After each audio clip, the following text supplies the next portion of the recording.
এই তথ্যগুলো এবং ব্যাংকের পাওনাগুলোর বিষয়ে অথবা আদালতের আদেশ স্থগিত থাকার বিষয়ে হলফনামায় তিনি ইচ্ছাকৃতভাবে মিথ্যা তথ্য দিয়ে সেখানে উল্লেখ করেছেন কোনো ধরনের দেনা পাওনা ব্যাংক ঋণ ওনার বা ওনার প্রতিষ্ঠানের নাই। এই বিষয়টিও মাননীয় কমিশন আমলে নিয়েছেন।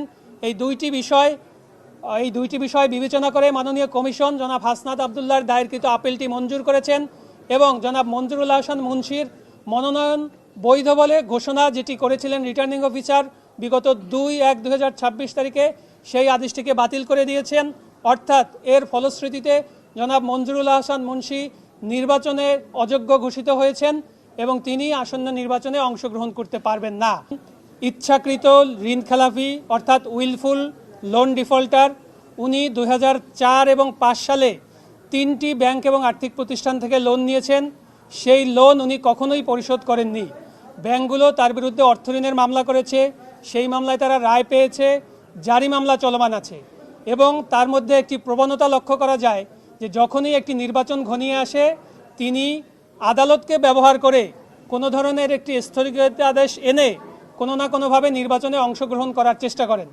কিন্তু আনফর্চুনেটলি উনি 2001 সালের পর থেকে আর কখনোই আইনগতভাবে বৈধ প্রার্থী হিসাবে প্রতিদ্বন্দ্বিতা করার সুযোগ পাননি।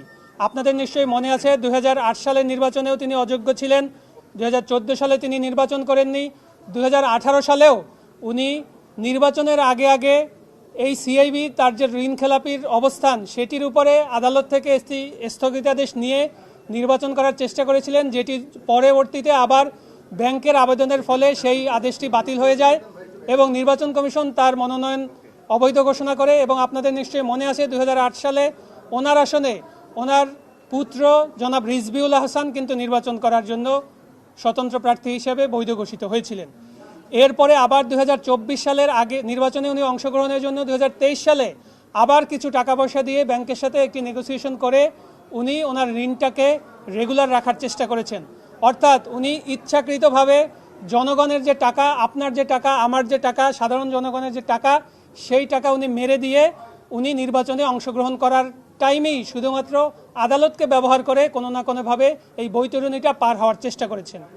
এবার যেটা হয়েছে, আমরা হাসনাত আবদুল্লাহর পক্ষে ওনার বিরুদ্ধে যখন আপিল দায়ের করেছি, আপিলে আমরা উল্লেখ করেছি যে উনি মহামান্য হাইকোর্ট বিভাগ থেকে একটি স্থগিতাদেশ নিয়েছিলেন, কিন্তু প্রিমিয়ার ব্যাংকের আবেদনের প্রেক্ষিতে এবং আইডিএলসি ফাইন্যান্স লিমিটেডের আবেদনের প্রেক্ষিতে মহামান্য আপিল বিভাগের চেম্বার জাজ হাইকোর্ট বিভাগের সেই আদেশটিকে আবার স্থগিত করে দিয়েছেন। অর্থাৎ ওনার যে লোন ডিফল্টিং স্ট্যাটাস সেটি বহাল থাকতেছে।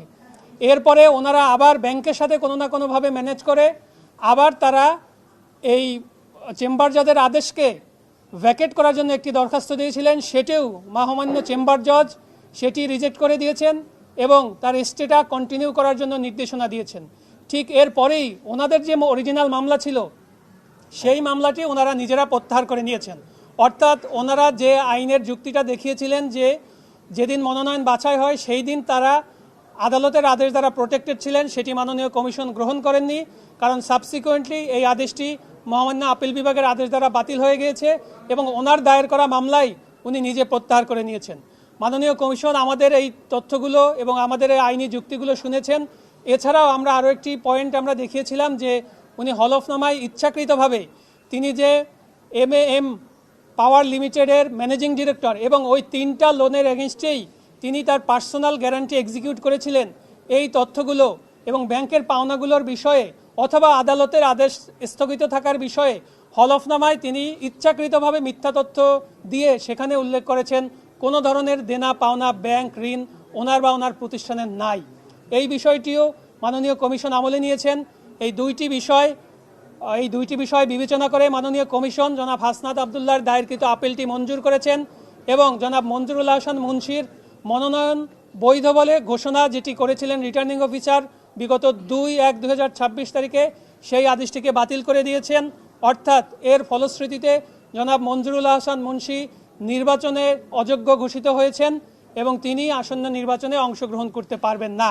আমরা চাই শুধুমাত্র মঞ্জুরুল আহসান মুন্সি নয়, বাংলাদেশের যারা জনগণের টাকা নিয়ে জনগণের টাকা দায় দেনা এগুলো পরিশোধ করে না, তাদের প্রতি মাননীয় কমিশন এবং আদালত তাদের যে যথাযথ প্রক্রিয়া সেটি তারা বজায় রাখবেন এবং কোনো ধরনের বাইপাসিং করে আইনকে অথবা প্রক্রিয়াকে তারা যেন কোনোভাবে শুধুমাত্র নির্বাচন আসার আগে আগে এই সুযোগগুলো নিয়ে তারা যেন তাদের এই খেলাপি অবস্থাটাকে অন্য কোনোভাবে ব্যবহার করতে না পারে এবং তাদেরকে যেন নির্বাচনে অযোগ্য ঘোষণা করা হয় এবং জনগণের কাছে তাদেরকে প্রকাশ করা হয় যে এই ব্যক্তি তোমার আমার টাকা মেরে দিয়ে তারা আবার আমাদের প্রতিনিধি হতে আসছে।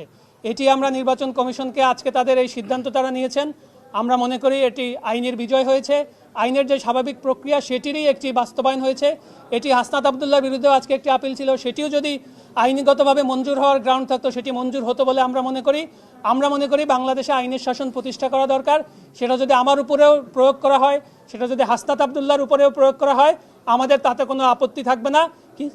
কিন্তু কোনো ঋণ খেলাপি, কোনো যারা আইনগতভাবে অযোগ্য তারা যেন কোনোভাবেই নির্বাচনে অংশগ্রহণ করতে না পারে, সেটির ব্যাপারে যেন মাননীয় কমিশন এবং আদালত সজাগ থাকে এবং তারা জনগণের পক্ষে অংশগ্রহণ করে, তারা জনগণের পক্ষ নেয়।